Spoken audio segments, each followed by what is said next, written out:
Winston Churchill is commonly known as Britain's greatest ever Prime Minister, leading Britain to victory in World War II. He says this: "My most brilliant achievement was my ability to be able to persuade my wife to marry me." Well done, Winston. Well, friends, this morning we're talking about marriage and also about divorce. And so we realise that this might be a heavy topic for you because marriage is hard. Over Mark chapter 9, we've seen that Jesus has been eager for his apostles to get the unity right, to get rid of all division that's occurring within the gathering body of Christ, and rather to belong to him and be one body. This is exemplified then in Romans chapter 12, where Paul says, "Though we are many, we are one body in Christ, and individually members of one another." The idea of the many becoming one is what Jesus is eager for the church to be. So it's not surprising then, as we look into Mark chapter 10, that now he's talking about in marriage the two becoming one. So in Mark chapter 10, verse 1. "He left there and went to the region of the Judea beyond the Jordan, and crowds gathered to him again and again, as was his custom. He taught them, and in amongst those crowds, not surprisingly, were the Pharisees, the law keepers, came up to him in order to test him and asked, 'Is it lawful for a man to divorce his wife?'" They're obviously trying to trick him into giving a wrong answer that they might say, "You see, he's not a rabbi really at all. He's not one of us at all. Don't follow Jesus." Jesus saw straight through them and he responded to the question with a question. Verse 3, he answered them, "What did Moses command you?" And they said, "Moses allowed a man to write a certificate of divorce and to send her away." Jesus felt that within his heart, and he said to them, "Because of your hardness of heart, he wrote you this commandment." Even though somebody might be lawfully permitted to write a certificate of divorce and send her away, you need to check your heart in this. If the law says it's possible, we then need to check, is this the most loving thing to do? In Matthew 22, we read when Jesus was asked about the most important command, he said this: "You shall love the Lord your God with all your heart, with all your soul, with all your mind, and with all your strength." This is the first and greatest commandment, to love God. And secondly, the second commandment is like it: love your neighbour as yourself. And then he importantly adds this: "On these two commandments hang all the law and the prophets." You Pharisees, you've got it the wrong way around. You've pivoted the wrong way. You've put the law first and love a distant second. He says what you need to do is get that back the right way. Love first, and from love, loving God and loving one another, come all the laws and the prophets. How do we understand the law? Through the filter of love. You Pharisees, you've taken it the other way around. You need to pivot and bring back love of God, love one another, back into the equation. So it doesn't surprise us then that Jesus speaks a little bit more about marriage as that beautiful reflection of the two becoming one. Just as the many had become one body in Christ, now the two shall become one flesh. And he quotes from Genesis. "But from the beginning of creation, God made them male and female. Therefore a man shall leave his father and his mother and hold fast to his wife, and the two shall become one flesh." So they're no longer two, but one flesh. This beautiful picture of the intimacy that happens in a good married relationship, not just that sexual intimacy though, but that oneness in purpose, that oneness in body, that oneness in commitment, that oneness that comes in a great Christian marriage. Shortly after we were married, a 3-year-old friend of ours came up to us and didn't know us as Lachlan and Beck, but rather only knew us as one person always being together. So his name for us was Loch and Beck, the two of us together as one unit, Loch and Beck. He didn't conceive that we're possibly two, but just one together. I felt rather proud then, out of the mouths of a 3-year-old, declaring our oneness. The Bible has a lot to say about marriage, doesn't it? And we can't possibly cover it all here, but here's a couple of key passages. Ephesians chapter 5, we read this: "Husbands, love your wives as Christ loved the church and gave himself up for her. In the same way, husbands should love their wives as their own bodies." Here we are, that's that oneness coming together again. Therefore a man shall leave his father and mother and hold fast to his wife, and the two shall become one flesh. There's that real unity and connectedness there, flesh and bone and concept and person all tied in together in that married relationship. He goes on. He says, this mystery is profound, and I'm saying that it refers to Christ and the church. Paul is saying that good Christian marriages reflect Christ and us as Christ's bride or his people. Well, although we're a poor reflection because sin breaks down our true reflection of Christ, we are to be that reflection of what Christ has done for us. And the way that Christ died for us, so too we are to have that same unconditional, self-sacrificial love one for another that Christ had in our marriages, the two becoming one. I don't know if you remember your wedding vows when you promised that in front of family and friends and before God. Here's what the Anglican Church's wedding vows say. I, Bill, in the presence of God, take you, Jill, to be my wife and vice versa, to have and to hold from this day forward. And here's the framework in which you're promising that I'll have you and hold you from this day forward. For better, for worse, for richer, for poorer, in sickness and in health. These things can be a real challenge to our marriages, can't they? And some of you might be experiencing that perhaps in your own marriages now. That you're wrestling through these good times and bad times. The sickness and health particularly is a real kicker when one of us becomes really sick for whatever reason and the other needs to support and carry on, just as Christ would for his church. There's the framework. To love and to cherish as long as we both shall live. This is my solemn vow and promise. What an incredible promise to make to one another in front of family and friends. And promises aren't cheap. Vows aren't cheap. This is a covenant relationship that has been drawn together here. When I was in Exmouth and conducting weddings there, there was a secular marriage celebrant who was there as well. And rather than saying, as long as we both shall live here, she would say, as long as our love shall last.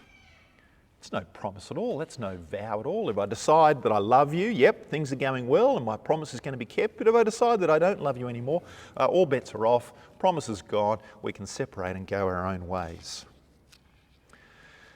Well, then he continues to say, if these two have become one flesh, what happens when we try and rip apart this oneness, this one fleshness, this intertwining? Jesus says in Mark chapter 10 verse 9, what therefore God has joined together, let not man separate. Or in the old language, let not man put asunder, tear apart, rip apart that oneness. And his disciples then asked him later on in the quietness of the place where they were staying about this matter. And he said this, and this is hard. Whoever divorces his wife and marries another commits adultery against her. And if she divorces her husband and marries another, she commits adultery. So Jesus is saying it's not wrong necessarily in the case of to be divorced, but he's saying then stay unmarried.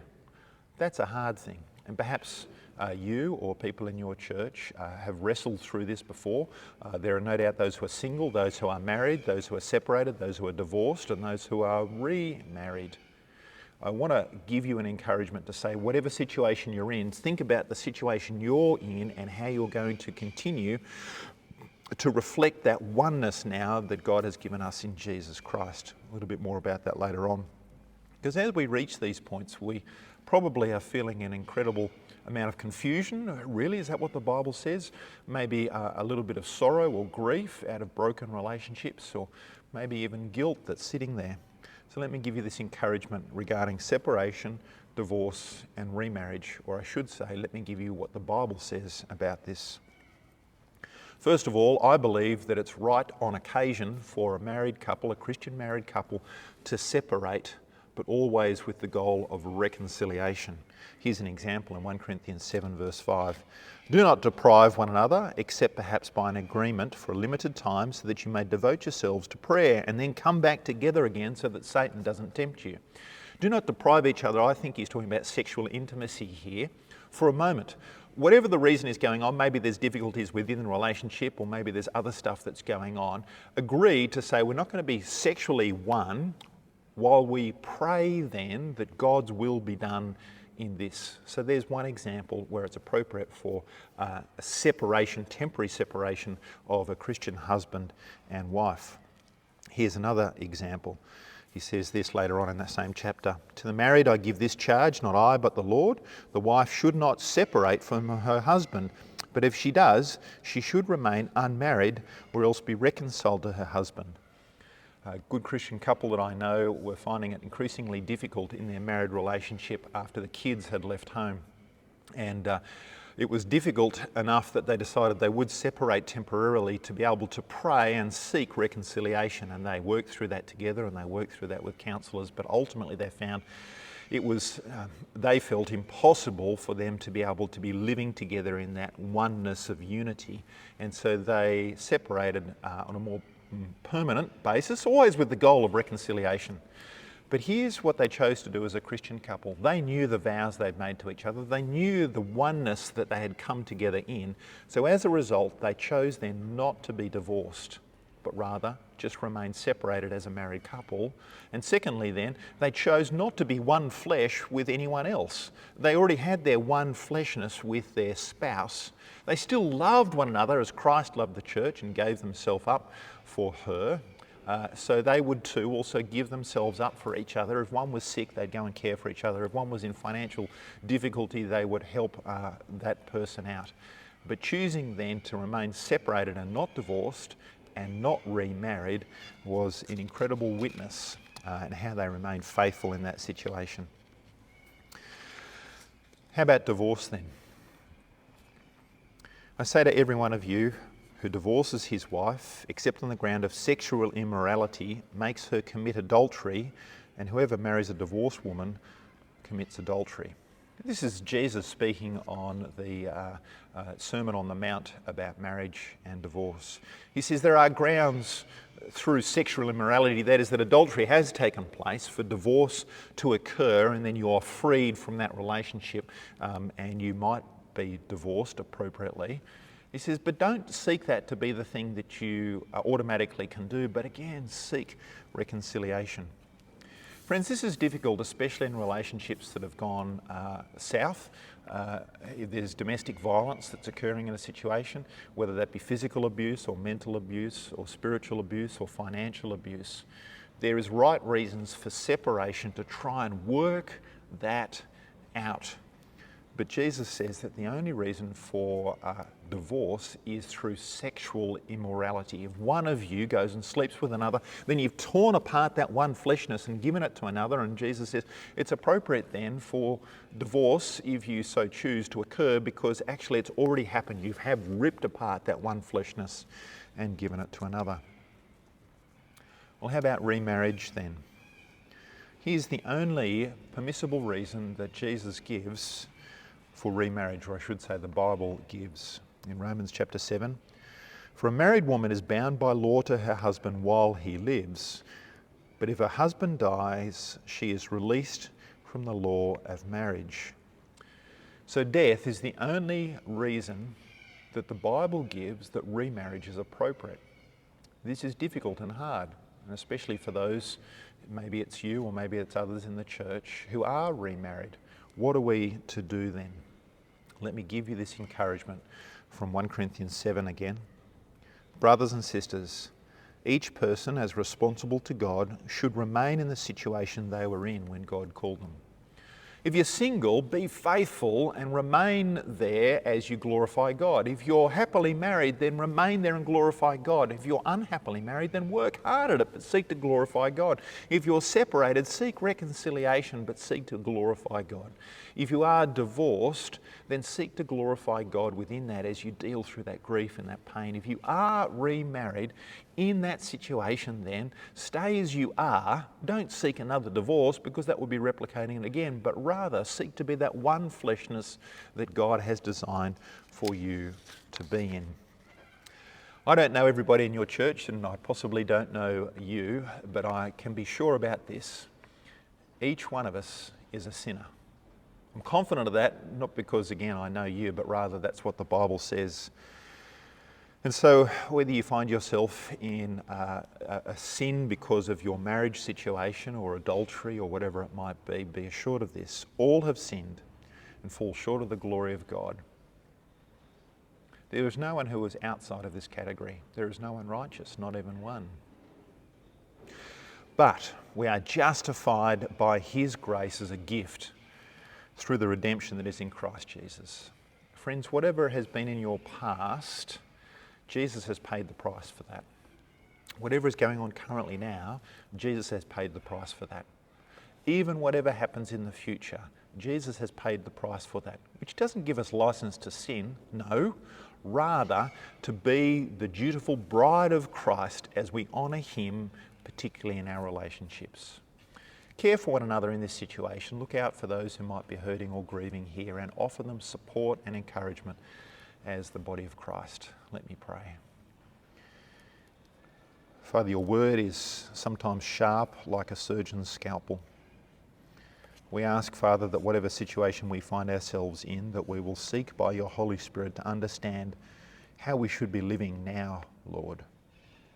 Father, care for those who are grieving in sorrow, have a considerable amount of guilt, working through separation, divorce or remarriage.